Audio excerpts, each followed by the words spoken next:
పాస్టర్తో ప్రార్థనకి కొడ్డలతోకి నా కణక నొప్పి హత్య నా అంగ నొప్పి హత్య 3 సంవత్సరాలుగా కంటి నొప్పులట దండుగం రాసినప్పటికీ తగ్గలేక నిన్న ప్రార్థన చేయగా పూర్తిగా పోయింది. దేవునికి స్తోత్రం చెప్పండి. హల్లెలూయా.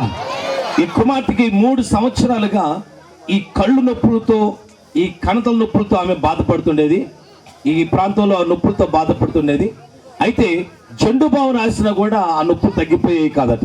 అయితే రాత్రి ప్రార్థన చేస్తున్నప్పుడు ప్రభు నన్ను ముట్టి స్వస్థపరిచాడు, నాకు సంపూర్ణ ఆరోగ్యం వచ్చిందని ఆమె సాక్ష్యం చెప్తున్నారు. గట్టిగా చెప్పండి, దేవుని మేము పడతామా? దేవునికి స్తోత్రం చెప్పండి. హల్లెలూయా. చూడండి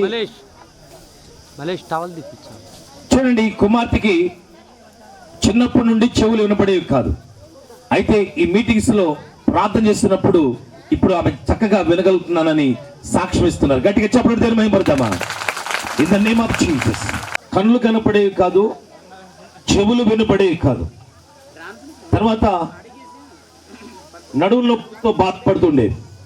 అయితే దేవుని కృప చేత ఇప్పుడు నేను బాగా చూడగలుగుతున్నాను, ఇప్పుడు చెవులు కూడా నాకు ఇప్పుడు వినపడుతున్నాయి అని చెప్పేసి ఆమె సాక్ష్యం చెప్తా ఉన్నారు. గట్టిగా చెప్పడం దేవుని మేము పడతామా?